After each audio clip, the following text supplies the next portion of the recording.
Denaro here with AMC Biggums. Wanted to welcome you guys to the collab tonight. I'm glad to have him on and making time to join us. Do you want to say hi real quick? Yeah, how are you guys doing today? Glad to be here. How are you doing, Tony? Doing good. We're both going to do a very brief introduction. Try and keep it under a minute if we can. Just to for those of you who haven't heard of me or Biggums before, just so you know who we are, where we come from, how we got in this play, and then we're going to go into some topical stuff, what is going on with AMC this week, and hopefully some thoughts about where it is going in the coming weeks. I am Tony Denaro. I've been investing for about 30 years. I never worked on Wall Street. I did corporate job for about 15 years. I've been on my own, doing my own stuff, own businesses for about the past 15 or 20 years. I've got a degree in economics, minor in banking and finance. And let's see, I've been in the AMC play since May. I did miss out on the run up on GameStop, but that is what got me paying attention to this movement. And I've been reading and watching the DD ever since the beginning of this year. What else can I say? I have obviously a YouTube channel. We are a buy and hold channel, but I do some day trading on the side. That's what I used to do before I turned on the camera, day trade and make money on other plays and read about AMC and GameStop. I finally turned on the camera in July because I just got so fed up with the trust me, bro, the clickbait, the bad DD going on out there. And even if I have a small audience, if I could just do my part to be bullish on this stock while providing real due diligence, fact-based information, that is what I am here for. That's probably enough about me. You guys can ask questions later on. Biggums, you want to go ahead and tell us a little bit about yourself? Yeah, sure. I agree with everything you said, especially at the end there. One of the reasons I wanted to do a YouTube channel is I felt a lot of these people were just making this a business instead of giving, facts and giving their sources so people can check and start doing their own information. So I wanted to give as much information as I could with actual links and things like that so people can do their own research. And if I'm wrong, actually tell me I'm wrong. So but a little bit about me. I mean, I've been in this place since I think January 27th was the day I bought first. What got me into it, a lot of people that I used to live on Reddit, and I saw a lot of people talking about it right away. So that's what got me into AMC. And then I started doing DD on it, and I started learning about bonds, the CNS program, ISDA, all sorts of things like that. And I saw how they're able to do a whole bunch of manipulation, and just got me super interested in it. But I think that's about enough about me. So let's get right into the content there. Like I said, I don't want to keep that too long. So a couple things that were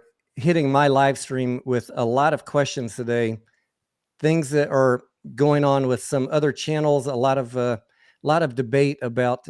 Let's just jump right into if and when the squeeze happens. Are you going to do a limit order, a market order, a stop loss? What is your plan? Do you have any thoughts about what people should be thinking about? I answered this question 10 times today in my 6.5 hours, and I'll be glad to cover it again, but I want to hear what you think. I'm so sorry. My dog was going nuts. Can you say that for me one more time?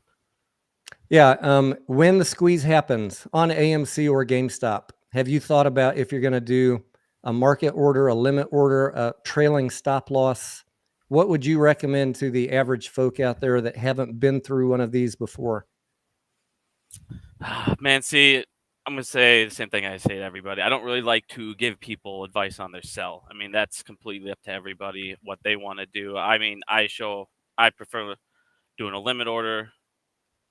But, I mean, like I said, I don't really want to influence that decision on people because people could lose money on whatever I say.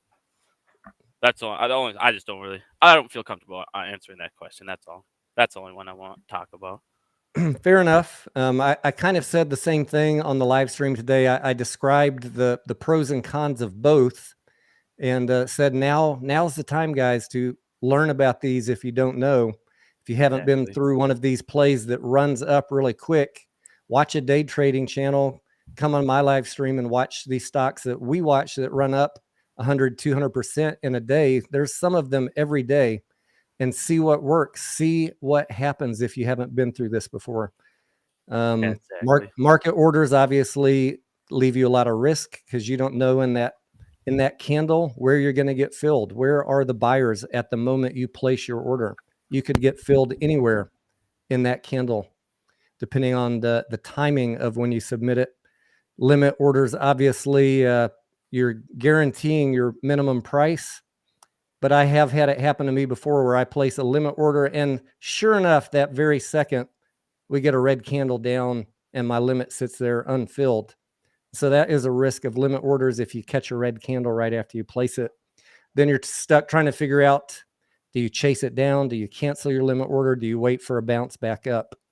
A lot of things to think about. Trailing stop losses are another thing that we utilize on the day trading side. I don't think that I would do that on AMC because of the massive volatility that I expect. I wouldn't really feel comfortable saying what to set the trailing stop loss at. It's going to be bouncing all over the place. Yeah, But that's what I'm saying. Because like you said with the limit order, I know that there's going to be people that might set one, and then they're going to start panicking because it might not get filled at that exact moment. So that's just why I don't like, everybody, like you said, do your research on the selling process. now is the time to start learning about them. Exactly. Google's your best friend. Yep. What are your thoughts on, there's been a lot of messaging going out right now that if the price showing on AMC is 5,000 on the tape, that and you place your order, they're going to fill it at 2,000. Any thoughts on that? Well, I mean, that doesn't make sense, because if you sell it at 5,000 and it tells you on your phone you got it for 5,000 and they fill it for 2, what I don't understand that. They would obviously take loss, and it's illegal. I think the premise is if it's showing 5,000 in that second, that somehow they're gonna fill it for 2. I don't even really quite understand the premise myself, to be honest. I mean, but that's the thing, that doesn't make sense, because if it says 5,000 on your phone and you hit sell and it says to you that your order was confirmed sold at 5,000, how could they fill it at 2? They would still owe you. Maybe just playing devil's advocate, thinking out of the box here. Maybe the premise was they'll tell you if the price is 2,000, they'll tell you they gave it to you for 2,000, which you wanted, and then they'll just hang on to your order. They'll hang on to your order till it goes to 5,000. Then they'll fill it for themselves at 5,000 and pocket the difference. Well, that's illegal. First of all, that would be extremely illegal, right? Probably violate numerous SEC regulations, not to mention put themselves at massive risk if it falls. Could you imagine? Yeah, the amount of, like you said, the risk on how much they would be liable for how much people lost, or how much. I mean, dude, that'd be just asking for lawsuits. There's no way they would do that. I have some phone calls into some Wall Street people just to nail this one to the ground, because it's such a fairy tale type story. But I want to provide some due diligence links to everybody, because there's literally tens of thousands of people that think this sort of things happens every day, or would happen on AMC and GameStop squeeze. And they'll make all sorts of excuses, like, well, you just don't know how corrupt Wall Street is. And then on top, oops, sorry to cut you off there. And on top of that, like I always tell people too, if you're gonna sell on a lit exchange as well. Yep. They can't screw around with your orders if you're selling them on a lit exchange. That theory that he's talking about, if everybody sold on a lit exchange, you wouldn't be able to do that anyways. Tell me about a couple of your latest videos, Biggums. What have been some of your hot button items that you've been looking at for the past couple days? Because I haven't looked at your channel for a couple days. I do a check-in on everybody and kind of do a catch up on everything, but it's hard to go through everybody's when I'm having a busy day. Catch us up on what's new with you. The last video I just did was on AMC, the NFTs, and Citadel. Obviously, I mean, everybody's heard about their terms and how they changed it, and then 2008 they restricted it. It's basically going down the same path. But for AMC as a company, I'll talk about those NFTs actually for a second. So a lot of things that I noticed that Adam Aaron's been saying, he's been partnering with Disney, and you can see that relationship's growing, and that's a massive, massive, revenue stream that they can end up doing. Could you guys imagine if they end up doing, Star Wars NFTs, Mickey Mouse NFTs, things of that nature? People are going to go nuts for that. People, you already saw in Spider-Man, they were treating it like PS5s. People were waiting online for like 3-4 hours just to get those NFTs. So Yep. that was amazing idea. And then they had, that was like their second biggest sales ever in a day. So I mean, I can't imagine, like I said, these bigger movies when those come out. Also that new free one that he gave out to everybody, I think that's going to be a test run for that NFT dividend down the road. The reason that I think he did that is because you obviously, when you're doing these NFTs, you can't just do a dividend to expose the shorts like everybody's wanted. Like that's why I was telling everybody about patience. You got to make it sure, when they're doing these NFTs, they do it business for business purposes. They're making money off it. They make profit. When they issue them, they have reasons behind them. So by giving them this time and being able, sorry, my dog's going nuts. Being able to do this test run, I think that gives us, in the future, nothing but good things for AMC and obviously for us as investors as well. Yeah, I think Adam has more or less made it clear that an NFT dividend is off the table until they can issue a real dividend. I was a little surprised at that, honestly, because I thought there would be some loophole they could sneak an NFT dividend through, but he said that they aren't going to be doing one on a recent Fox interview in the past few days.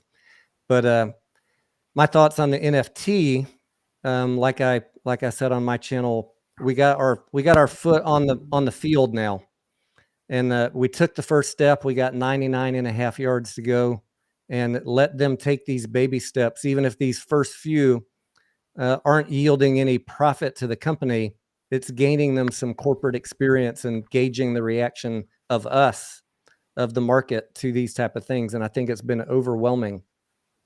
Oh yeah, and I mean, one of the things that a lot of people I feel are missing too is, I mean, the best way to kill these shorts is if we can make money, and this is making them money.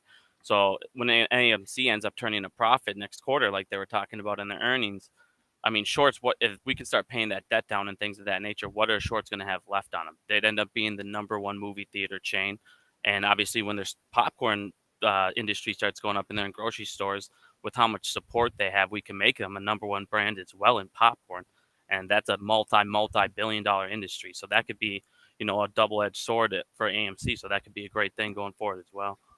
Speaking of making a profit and speaking of popcorn, have you by chance come across my video about Popcoin?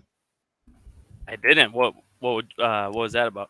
So I put a video out right after the last quarterly earnings call. Adam Aaron, if you hung around on his call till the very end, he mentioned again the AMC's looking at doing their own crypto coin, and he talked about it this past week on Fox News. Also, he said it again that they're looking at doing their own crypto coin.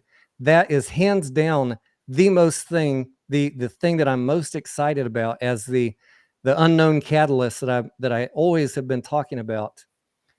Because if they do it like I've laid it out in my mind, issuing an AMC specific crypto coin, not tied to anything, just create a crypto coin. You know how they're going to take Doge, Shiba, whatever for tickets and concessions. Oh yeah. Imagine they create their own coin with real world utility that you could use an AMC coin to buy tickets, concessions, whatever. They issue it into the crypto market, just a coin that runs up like any other coin, like Shiba, but they keep half of the coin on their balance sheet. The rest is on an exchange where interested crypto enthusiasts and meme stock enthusiasts buy it up, bid up the price of the coin. Guess what's happening on their balance sheet? They're stacking cash. Oh, and yeah. when they have enough, they can release that into the market and pocket the cash, and that can pay off debt, pay off some or all of the debt, buy competitors, upgrade theaters. Just it's an endless amount of possibilities depending on how much cash something like that could generate. So for me, Well, hands down, a crypto coin, a simple crypto coin would be really exciting, and it would wipe out, it would obliterate the short thesis if we could pay off that debt and no dilution to the shareholders. exactly, and that's the thing. It's an amazing idea. I don't know if you follow or have ever heard of Wired Ape on Twitter. Of course. Yeah, I talk to him all the time. Yeah, he's been talking about something like that for a long time with their crypto coin that they could exchange for, merchandise, food, just like you were talking about, tickets.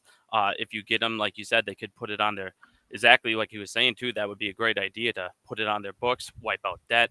And another idea that I came across today on somebody was talking to me on my YouTube, and I think it's a really, really good idea. It'd get people engaged with AMC, maybe get them excited, feel connected again to the company. But maybe if because I mean, obviously, we just got to think of certain things that they could sell. I mean, during the holidays, you see those popcorn tins. People go nuts for those special popcorn tins. Imagine if we did a contest, or if you held a contest type thing like that, where apes design or shareholders design these popcorn tins that they sell. You do the top 5. You can vote on them, so everybody, they'd feel engaged with it as well. And then the winners could get like a special NFT. They could get whatever you want to do, give them popcorn for a year, maybe give them a little royalties on the things, whatever. I mean, yeah, it'll cost a little money up front, but that's something where they're going to make money, and they still have they still have money. Everyone acts like they don't have this 1.7 in the bank, where, yeah, it might cost, a little bit to make the tins, but it's still going to make money. And in the end of the day, that's all that it's about, is giving them ideas to where we can get that debt paid off. Like you said, the second that debt's gone, guess what? Now you're betting against the number one theater basically in all the United States. And Yep. again, if we make them a number one popcorn brand, you're now betting against a number one popcorn brand and a number one theater. And like you said, if you're given that coin, that would just destroy the short thesis. It would destroy it. What else, guys? Anyone have a question? While I'm trying to think what else came up in the chat today that everyone was asking me about. There were a lot of questions. Oh, there was an article. I don't know if you've seen it.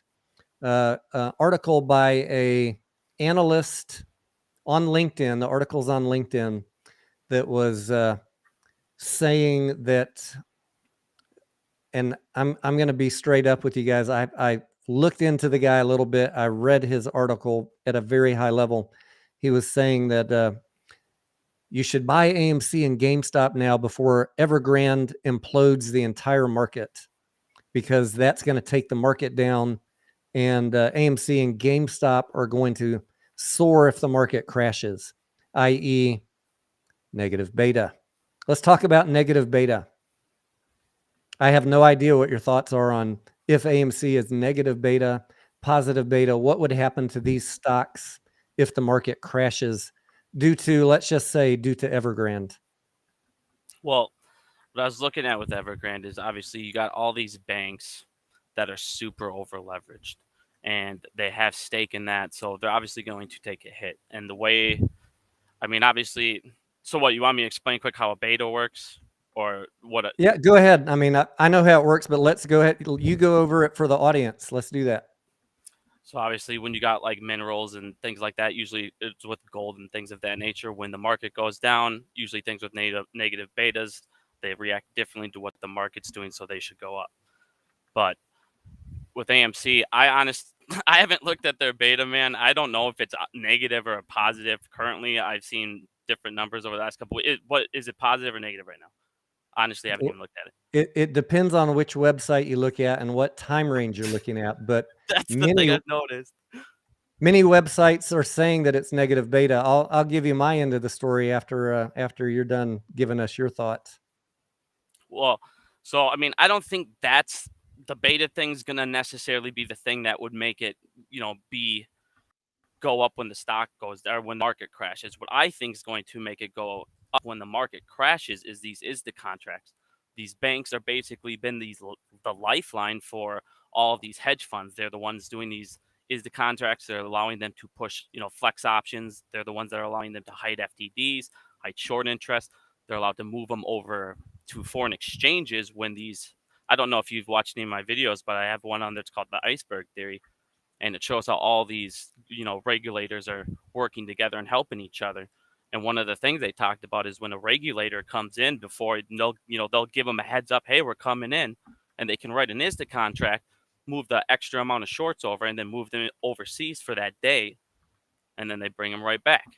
And I've showed people a ton of flex options over the past 5-6 months, and a lot of the times that they're doing it in Europe.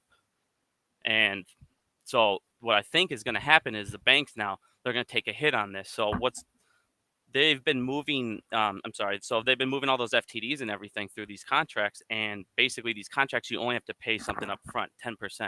Well, if these banks are taking a massive hit, they're going to go, all right, who owes us money? And obviously every single day with these exclusions, these market makers, they have to continuously short us. We're not stopping. People keep buying every single day. They can continuously hide them for a while, but eventually this is going to catch up to them, and it's going to be insane when it does. But basically, these banks are going to look at them and go, all right, when, let's say, the market maker comes up in about a week or two and they say, hey, I need more ISDA contracts. They just bought a whole crap more, and I need to keep pushing them off. Well, these banks are going to go, all right, well, you either need to pay off these other ISDA contracts. I need that money. We've just took a huge hit. Or they're going to say, all right, instead of that 10%, because these ISDA contracts, they're negotiated between the two parties. It can be whatever they want for the collateral. But now all of a sudden, instead of 10%, what if it goes up to 30, 40, 50? That could be a massive thing. And all of a sudden, to keep hiding this, it's costing Citadel more and more and more. Now they can't afford it. So that's what I'm hoping is happening, because a lot of these ISDA contracts, I used to think that they would push these out for years. And the more I thought about it, it's like the banks are the one who are in control. The banks are the one that are making money. And they're not going to sit there and make these out for 2-3 years to collect a little amount of interest when they can, collect that, down payment up front over and over and over. So they're going to want to do it shorter terms, maybe a little, more upfront to get that money right away, because obviously they need this money now compared to down the road. So maybe that's one of the things I've been talking about could be a catalyst, is all these ISDA contracts. Suddenly all of them have an expiration date. For all we know, they could be on the same day. They could be right around the same time. And when they expire, I don't know if you guys have heard about a sham reset. In the Overstock lawsuit, they talked about sham resets and sham closeouts.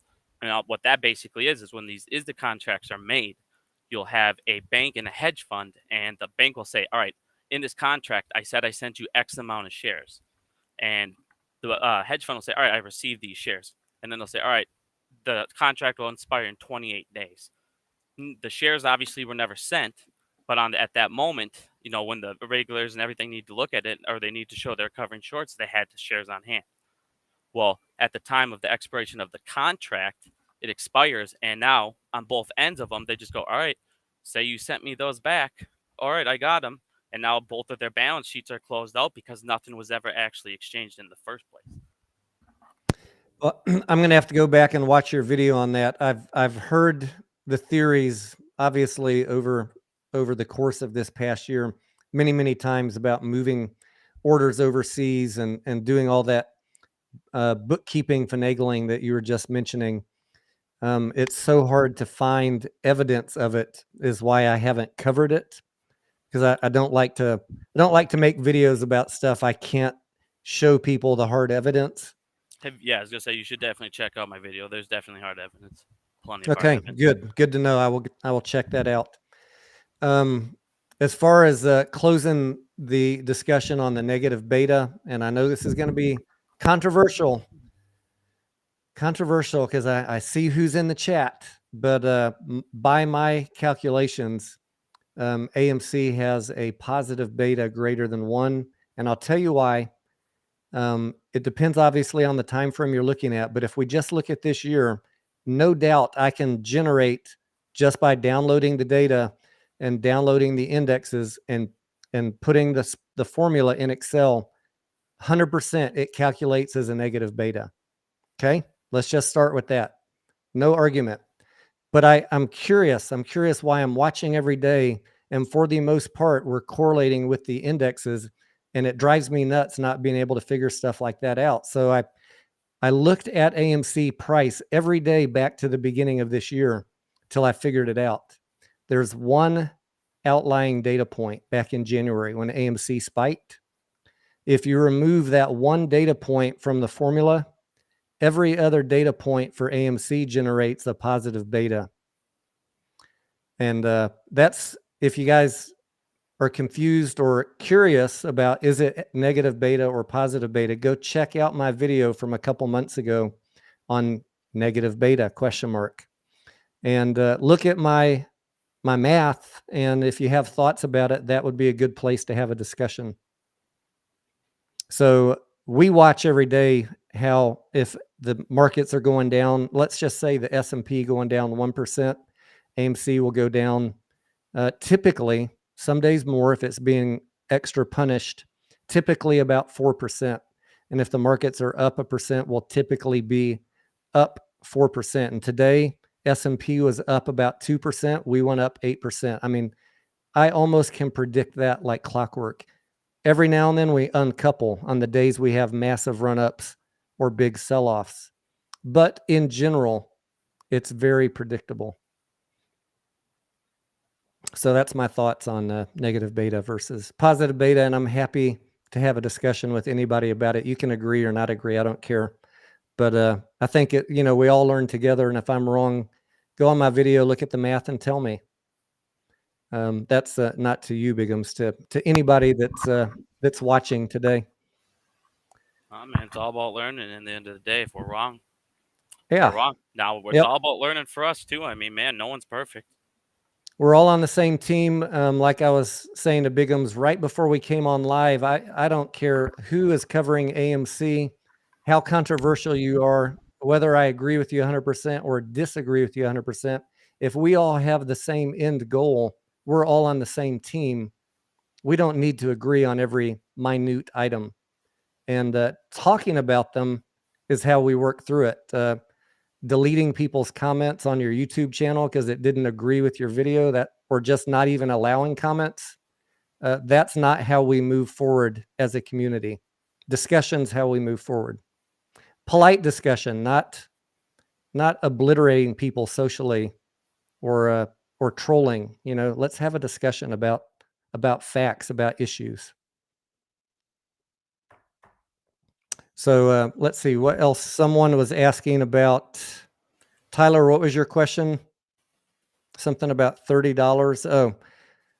There has been some recent scuttlebutt about maybe we should let the price of AMC drop down all the way maybe to the single digits. And maybe people are being facetious or sarcastic, but let the price drop down because that will get the shorts in trouble if we stop buying. Yeah, I heard that. Any thoughts? Any thoughts on that?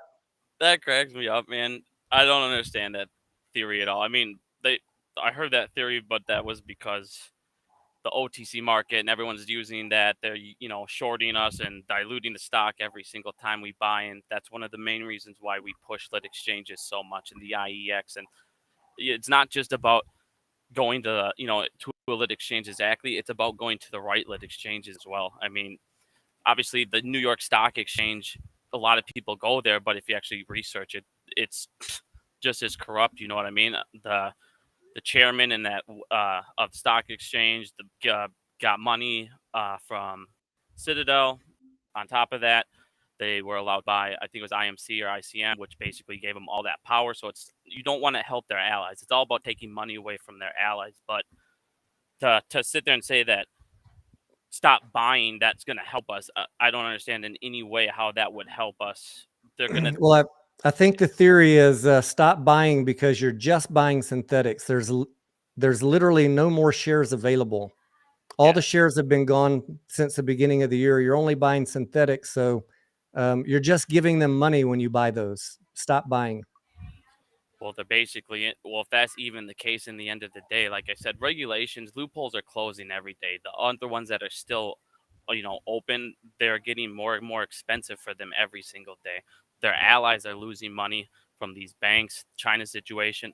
There's another reason why I was saying, if you can, what I did, I took my money out because they use your money in your own banks against you as well. So it's like you got to look at ways they use your own money against you and stop giving them that ability to move it along even faster. But if they're saying it's diluting the stock, in the end of the day, that just means they have to pay it all back. They still got to pay it all back. That's just more. It means that we get more money in the end of the day. Yep. I'm like, give me those synthetics, baby. You know, the more synthetics there are, the bigger the squeeze is going to be. That's the first thing. Aren't we all in here for a short squeeze? Exactly. That short Everyone's squeeze too is not going to impatient. happen if they don't generate synthetics. Exactly. Everyone's too impatient. That's one of the reasons why. So one of the things that people, this is why when we made our first video, when I worked with Wired a while ago, when we said, you know, do you want the MOAS or do you want a short squeeze? Do you want, you know, we decide how much money we make in the end of the day, because to get that MOAS that everybody wants, we need these market makers synthetics, you know, that they're able to use with the CNS program. Have you ever looked into the CNS program at all? CNS, Continuous net settlement. I've read about it a little bit. I wouldn't say I'm an expert on it. Definitely look into that. That's a major loophole that they're able to use. They're able to do open short positions. See, one of the things that I saw that, so everyone was talking about, Lou was like, oh man, stop buying. Well, one of the things that people don't understand is in the CNS program, there's a rule. I can actually pull up my YouTube quick and show you guys this. So there's a rule on the CNS program that market makers are actually able to open short positions, and if there's not significant volume at the time, they're allowed to, you know, have those shorts longer and longer until trading volume picks up, and they're able to flatten out those short positions in the CNS. Right.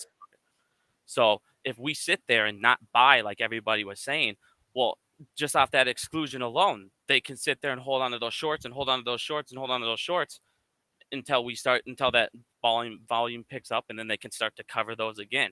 So I mean, not buying and doing that, like I said, you're just helping them out. Institutions are still going to short. I mean, like I said, that theory just doesn't make much sense to me. Everybody already panics when they see, you know, 25-cent drop. What are they going to do if they let it drop to $7? You know what I mean?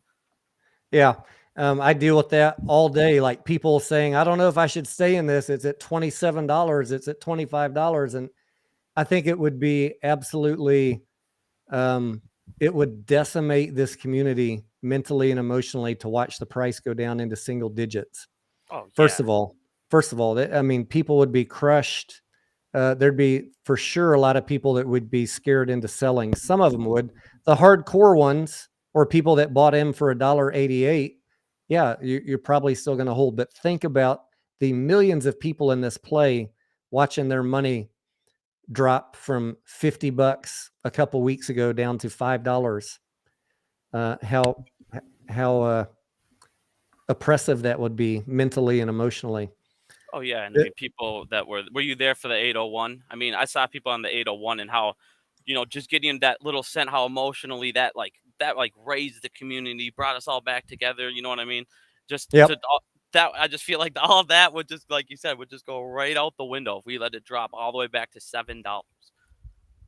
The other thing that I just want to add on to this piece of this conversation, this topic, because there is a valid point, right? When someone sells something short and someone buys it, the short seller is getting liquidity at that moment. They're getting cash when they sell short, right? No argument there. Correct. Would you agree? Correct. Yeah, correct. I thought. But they're also booking a liability to buy it back at you know those number of shares back. Exactly. It's still technically like a little loan. So what happens if no one, and they're going to sell them short at whatever price, whether we buy or not, someone's going to buy them. They'll just keep lowering their, you know, the price that they sell short at till they find a buyer. Someone will buy it. We're not going to stop them by us not buying. And on top of that, just want to throw one more thing in there on that note. So I don't know if you could watch Ihor or listen to him at all, the guy that always talks about shorts. Hang on, let me just finish this. Okay. I'll be quick, and then we'll talk about Ivor. When they sell short and they create this liability, they get a little liquid cash, but they also got to pay it back. If it never moved, they would be net zero, right? Because they got to pay that money back, buy it back. But if we don't buy, if no one's buying and the price keeps falling, then you are generating profit for them.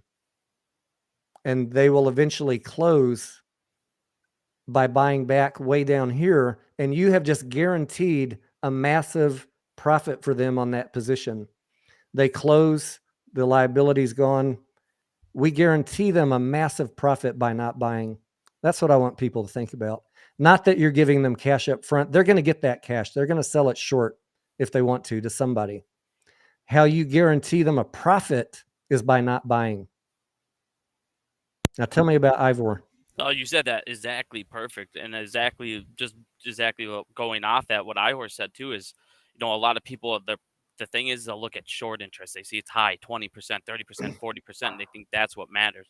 But like you said, if it's dropping down and they're going green, it doesn't matter how high the short percentage is. If you're going green and you're making money, they choose when to close out. Now you're giving them the power again, and like you said, they're making profit. So what's that help? That just helps them. And I don't see how any way that would help us at all. Okay. Well, I didn't really know what your position was on that. It's good to hear your thoughts.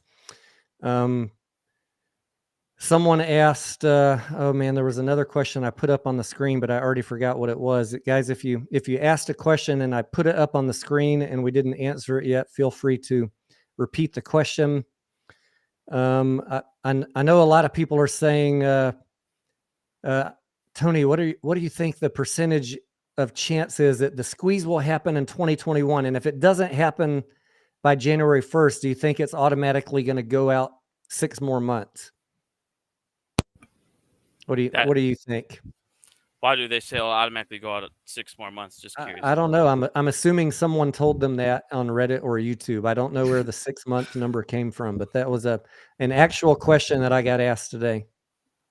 Well, I don't know why it would drag out for 6 more. I mean, that's the thing. In the end of the day, who knows how long this is going to drag out for? No one can go ahead and answer you when it is. But I can tell you on December 13th, the CAT system, I think this is going to be another good thing for us.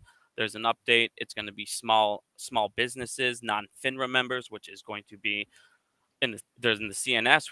That's a way that they're able to, another loophole. There's more loopholes closing on December 13th. Like I said, every day there's more and more closing, and it's getting more and more expensive for them. So the longer this takes, everybody's got to stop being in such a rush.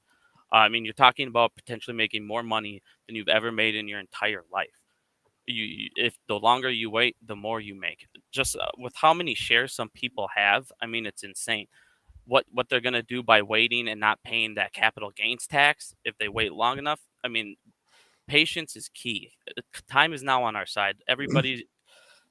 The worst part about what we had to go through was when AMC was sitting there burning cash. They were still in debt. You know what I mean? They're finally now turning a profit. They're finally now getting these NFTs. They got new ideas. Now new movies. Exactly. New movies. You're seeing movies now break 200 million in gross again. I mean, they're super profitable. I mean, it's nothing but good things for us. And the more time we have ourselves, like I said, the more screwed these shorts are getting by the second. So everyone just relax. It's going to happen. There's no doubt in my mind. When, I don't know. But yeah, I don't talk about dates at all on my channel because I've been watching this play for a year and never seen anyone be right on a date yet. Exactly. So let's not talk about dates. Who freaking cares what the date is? You should not be in the stock market expecting that every investment you go in is going to moon tomorrow. And that is one of the most irritating thing to me about all the clickbait channels and all the Trust Me Bro channels saying, this is the day, or this is the regulation, or this is the catalyst.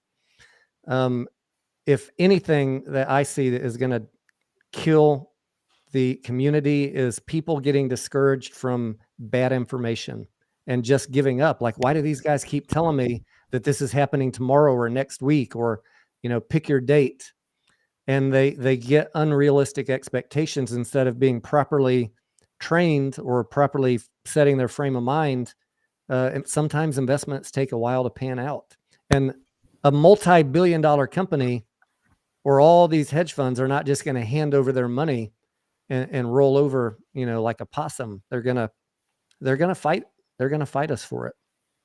Oh yeah, I agree. I mean, obviously, I'm sure a lot of people have seen my rants about that situation. I'm not going to go into too further into those rants, but I mean, that's one of the things that bothers me is, like you said, I've seen a lot of people that, I DM me, hey, they're saying this, then they're wrong. And then they go, well, they're making all this money telling us wrong stuff. And it's like, you got to look at it and go, all right.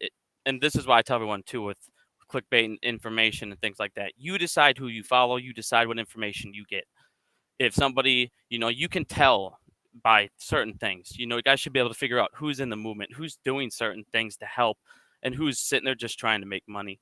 That's a major thing that, like, I agree with you. Clickbait, all that stuff. It's going to be one of the biggest problems in the end of it. So just be careful and aware of that. And like I said, when people sit there and go, exactly like you said a second ago, 6 months automatically. Well, why?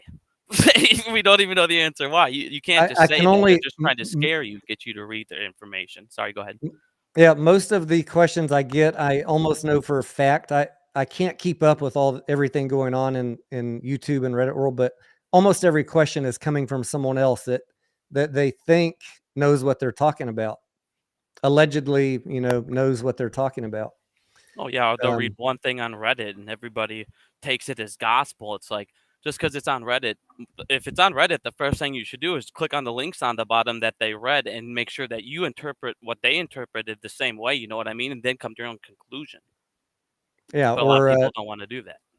or if someone's providing you a video with information, are they giving you due diligence links to show where they got the information? Or are they just making wild claims with no backup for what they say other than, trust me, I'll tell you more about it later.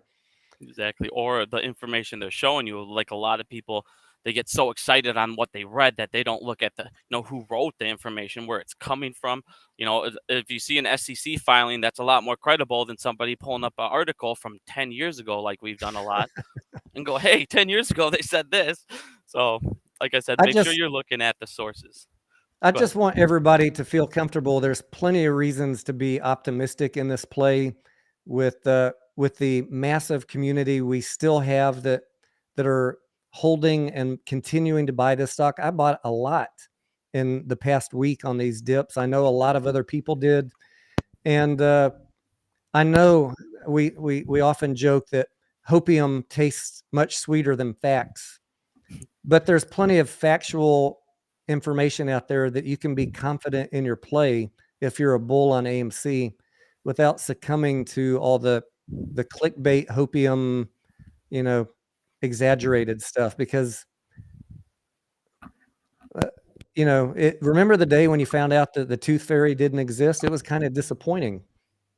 And that's what I worry about every day when people get all this bad information, that we're going to lose them. And I just couldn't stand it anymore. I No, had to turn the camera on and be a source of very bullish but factual information. And I'll tell you the good and the bad.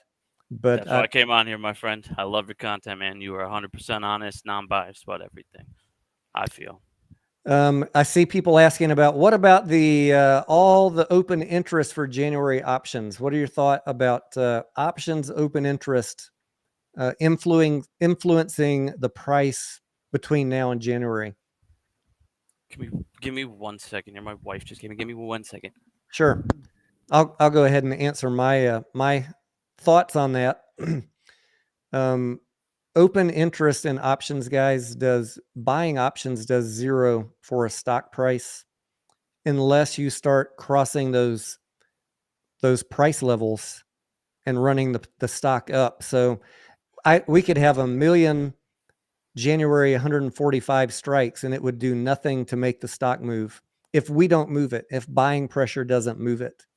Now, as you cross those strike price levels and the stock moves up, you start getting gamma squeeze or hedging from options market makers. And the more open interest there is, that it can accelerate the price of the stock moving up. But all of those sitting out there literally mean nothing to me. It drives me nuts when people start out a video talking about, let's start out looking at all the open option interest. It is meaningless until we get to some price levels where those start coming in the money.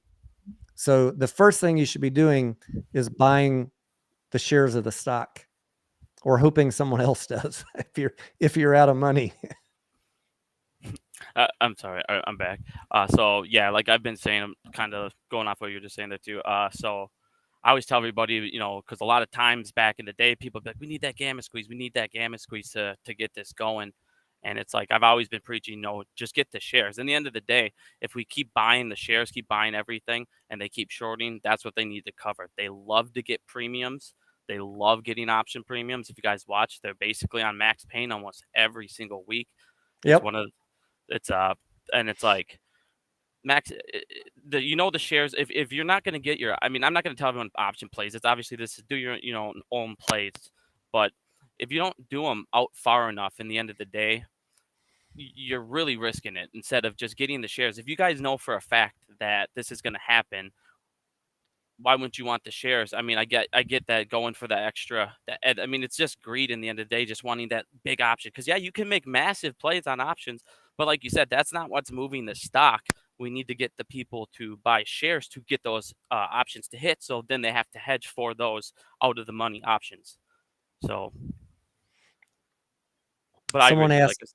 Go ahead. Someone asked, if you were a hedge fund, what would you do to prevent the short squeeze from happening? I don't think there's anything they can do at this point. They're gonna do what like everybody's. I don't remember if they saw Ken Griffin's interview a long time. All the guy wants to do is buy one more day. Well, eventually you can only afford so many days. But there's nothing that I could see them able to do that would stop it. Especially if we keep going. The more that we keep buying, the more they are going to be forced to short. And eventually, like you said, no matter what, that just means we get more and more in the end of the day. Yeah, Patience is key. I think their only card is to outweight us and hope we run out of patience or enthusiasm. I mean, they're going to continue, in my opinion, just doing what they've been doing, whether it's legal, illegal, shady, or legit. They're going to continue short selling.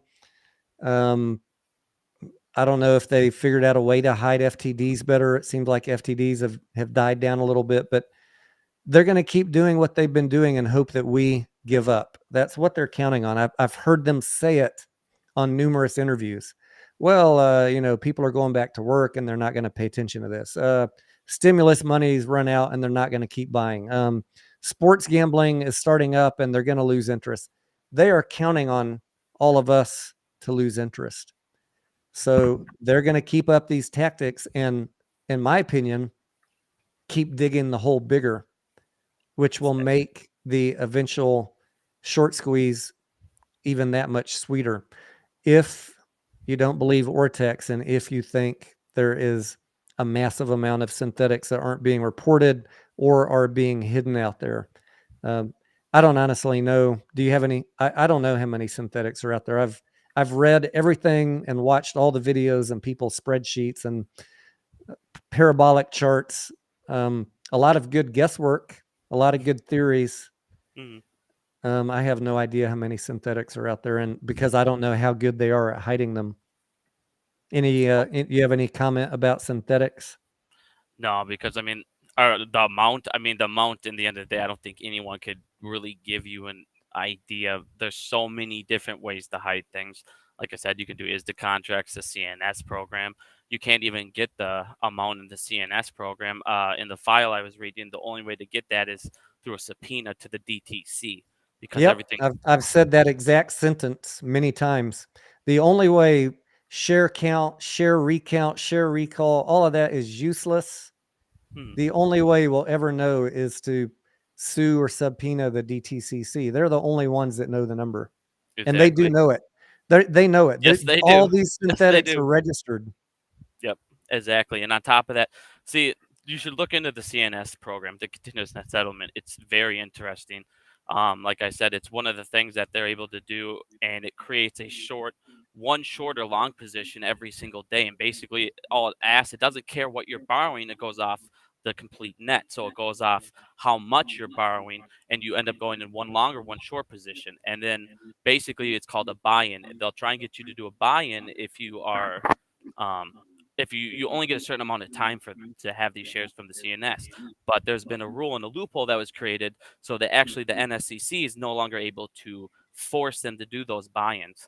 So this has been a massive way that they're able to create these fake synthetic shares, and they're all registered, like you said. Every single one of them's registered in the DTC. They house all this information. They know the exact number. When they create a short, it has to be logged somewhere. It's not just on an offset of books. When they're selling something, it's registered. But unfortunately, we won't know because the DTCC keeps all that in house. Exactly.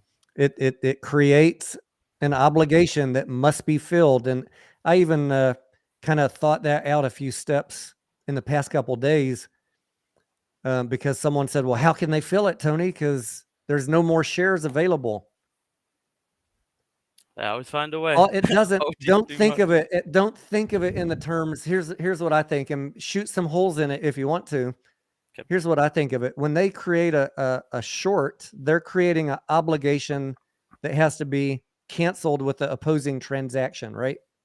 Yep. That no one's going to say, "Did you buy a synthetic or a real share?" They're going to say, "Did you buy?" Yeah, they're gonna look at how much they owe, how many shares How many they're short shares? on. How many shares did you short? How many shares did you buy? Yep. And Exactly. those cancel out. But the problem when the short squeeze happens is if there are these hundreds of millions or billions of synthetics, and all of these people are trying to buy to cover them because they're getting worried about a squeeze happening. Now that's where you get the pressure because there's really only a finite amount of shares to buy. But there's all these open obligations that need to be filled. No, I agree, and that's the thing. Exactly like you said. No matter what, they're still borrowing at a point. Somebody gave them that money right when they took out that short position. They don't just get that money for free. They're gonna have to repay it. Any topics that you want to bring up that we haven't covered yet? Maybe we can get some. If not, we can get a couple questions from the group. We covered the popcorn container. No, I mean not too much. Like you're saying, the best way though to beat the shorts in the end of the day is get AMC out of debt. So any ideas we can continuously think of, we got 4 million minds. Keep pitching them ideas to make them profits. That's the best way in the end of the day to always kill shorts. Because once they get rid of their debt, what else do they have to say about us? They'd be the best movie theater chain in America, basically, at that point. Oh, here's one more topical subject of the day.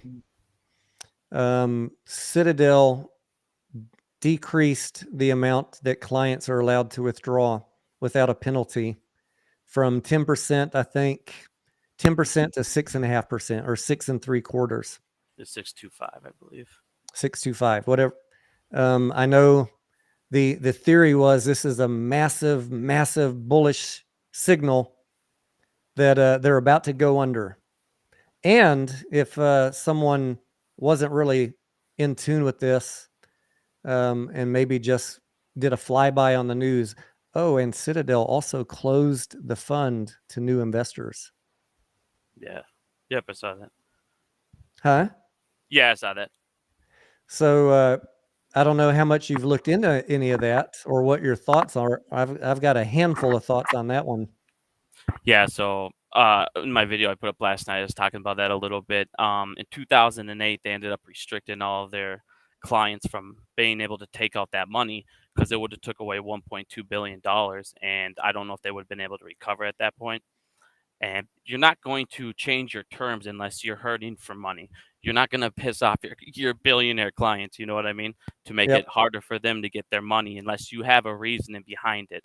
And on top of that, they're a business. So what they're not going to go right away and go, all right, we need to do the exact same thing we did in 2008. They're going to improve and advance on, their terms, and that they're going to get smarter. So instead of doing that right away, they're going to keep on lowering their terms like this, making it harder and harder for them to take that money out so they can't get back in that situation of 2008 to where they hopefully don't have to do that, to where they restrict it. But yeah, I mean, I think that's extremely good and bullish for us, to be honest with you. I'd like to present a alternate viewpoint just for discussion because I'm still digging into it. I'm trying to pull up an article while I'm talking. I was reading a Bloomberg article about the number of hedge funds that are closed to new investors. And Here it is. I'll put it up on the screen. Give me 1 second.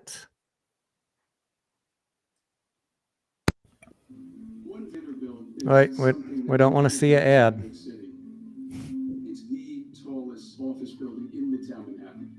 We were able to Pause, mute. All right, there we go. Sorry about that. Let me zoom this so it's easier for everybody to see. And I can put a link to this in the video description. This is just food for thought, something to think about, discussion. This is the number of funds that have been closing to new investors since 2013. And you can see the number keeps going up. And I just want to bring this article up for people to realize that funds closing to new investors is not a November 2021 scenario. This is something they do all the time, literally. The more popular the fund is, they start worrying about being nimble. They start worrying about having actually too much money to invest, and they close the fund because it gets unwieldy and their returns actually go down. The other thing is, never looked at it that way, honestly. Yes, I mean, this article goes through all of this. The other thing is, just for an example, two really smart guys from Citadel recently launched their own fund. It might even mention it in this article. They raised investor cash. The day they opened the fund, they closed it. They raised so much money. It's so hard to get in good funds that people are scrambling. And the other thing, by closing your fund, you make it more exclusive, and they can start charging higher fees and other things. That they get a cut of the profits, and they also get a management fee. And if you make it exclusive, you can charge more. So there's a lot of reasons besides the case that's being put out there that I want people to be aware of why these funds close. And these numbers show you that this is not something new. This is every year more and more funds are closing because they're getting too big. They all got hurt bad. Hedge funds got hammered in 2008. A lot of them went out of business, but they have been recovering and doing better and better every year since then. This is a very long article. There's a lot of good information in it. And I just want people to think about that before you believe some guy telling you on a YouTube video, not you, AMC, because I haven't even seen your video, Biggums, but the people that are putting out this saying this is absolutely devastating news for Citadel, that they've closed the fund. And the thing that I will agree with the most, and I think this is probably without argument, they're lowering the amount you can withdraw because they are worried about a market decline. Right? Yeah. They have long-term strategies in many different asset classes in play, and they know a market crash is coming from something. I mean, we've been going up for a long time. There's a crash coming. And they have buildings, they have staff, they have these investment strategies. All of that would be wiped off the map, and they would go out of business if all of their people tried to take money out. So they're saying, here's what they're saying. You want in my fund? Here's the rules. Because they can write the rules now, and they can see what's coming, and they don't want all their people moving the money out. But I don't think it's because we're about to bust them with AMC and GameStop. I think they can just do what they want right now, and they're protecting themselves. But so I partly agree, but I also think there's more to the story. I agree with everything you just said. I'd never even looked at it that way. And I think anyone who's studied big hedge funds would agree with me that at a certain point of size, investing becomes unwieldy. And that's why they create all these sub funds and different strategies, because it becomes too much money. Your buys sway the market. You have so many billions that you go to buy something, you're increasing your own price. It just becomes too big to be effective. I get everything you said. And I mean, that's one of the things we should always do is look at how these hedge funds operate, how they make their money. So, I mean, I never looked at it that way. So I agree. I mean, honestly, I agree with everything you just said. That makes way more sense. And that makes sense why they lowered it too. Like you said, there is a correction coming for sure. And they're going to know all that stuff. They know way more information and data than we got. There's a good story in this article about a guy, I already forgot his name, a big London-based hedge fund investor that got decimated, and I think it was him, someone that got decimated in 2008. He had to lay off half his staff because people were just yanking money out. He had to lay off half his staff, close some of his funds, and they don't want to be put in that position again. So yeah, they put those restrictions on to protect themselves. What else? Do you want to post that link in the chat there for that article you just showed? I'll put it in the video description once we close out. Is that good, or do we want to put it in? No, that's good. That's good. No, you're good. I can look at it after. No worries. That way everybody can go find it. As soon as we finish with the video, I'll put it in the description. Perfect. Yeah, but I agree with everything you just said. Like I said, we should always look at how they make money and how these guys operate, just so we can clear up the FUD, because everything you said just makes sense completely. What other questions here? Are hedge funds who aren't short AMC restricting withdrawals now too? Yeah, almost all the big funds restrict withdrawals, and many of them in that article that was published along with Citadel, many of the others also decreased their withdrawals. This was not a Citadel specific move. Yeah, they showed on the article or the picture everybody was showing. They showed other firms below them and above them doing the same thing too. So, like you said, it wasn't just Citadel. Yeah, I tried to go back and find when Citadel closed to new investors, but I couldn't find the date. I wanted to find it before this call, but for the most I could get was that many of the funds in the last year have been closing to new investors. Not in the last week, but over the past year, because they're getting too big. They're literally making too much money. That's crazy. So many of them have doubled in size because of the massive amount of money they've made on this bull market that we've been in for the past couple of years. Oh yeah. Minus March of 2020, right? Yeah, sorry, I was just reading that article you put up. Sorry. I got to go here pretty quick here. All right. Anyone have one hard hitting question for Biggums before he's got to go? We're going to go ahead and wrap this up. I told Scarlett I was going to try and keep this to an hour. We're 5 minutes over. Me too. The wifey's we got some stuff to do. Hold on, puppy. A lot of cats in the chat. Do you have any Kringle kitten? Who else? I saw a couple other cat names. Final question of the day. 369. The three. Oh, I didn't even. That. Oh yeah. Isn't that somebody just said their cats? I think it's 369. Well, I mean, it's taken its whole life. It's taken a new life, man. Multiple channels are now making videos about the mystical powers of 369. Do you want to go on record? Do you want to go on record about the 9th? We already struck out the 3rd and the 6th. I have no idea. I'm not gonna agree with the cat. I don't think people can't even get it right. I jokingly say I would love to see a cat be right on the 9th after all of us have been wrong for the entire course of 2021. If a cat finally nails it, God bless. Oh yeah, it'd be incredible, man. What? All right. So that's all right. Sorry about that. As I said, so what was your thoughts on the cat 369 though? Oh, that was my thoughts. I don't believe in cat telepathy, but if a cat nails it on the 9th, I'm all in, hallelujah.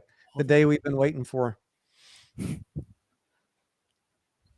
It would be funny if a cat gets it and we've all been making our own DD and predictions for the entire year of 2021. That would be so funny, man. All right, guys. Thank you for joining AMC Biggums and myself. If you have any questions that we didn't answer that were really just bothering you or you want to answer to, go into the YouTube video and drop them in the comments, and I will try and answer them. This also should be on Biggums' channel also. So if you have a question for him, you can go in his channel and ask him on the video in his channel. Be the same stream in both places. Thank you so much for joining me. God bless your mom. I hope she, I don't know if I can say I hope she gets better, but you're in our thoughts, and so is she. Thank you, man. I really appreciate that. So does she. She reads your guys' comments every day, so appreciate that. Okay, guys. Thank you. Good night. Screw the hedgies. Thanks, And man. we will see you in the morning. And check out Biggums' channel. I'll put it in the link. I'll put the link to his channel in the video description as well. Thanks, man. Have a good night. Thank you, guys.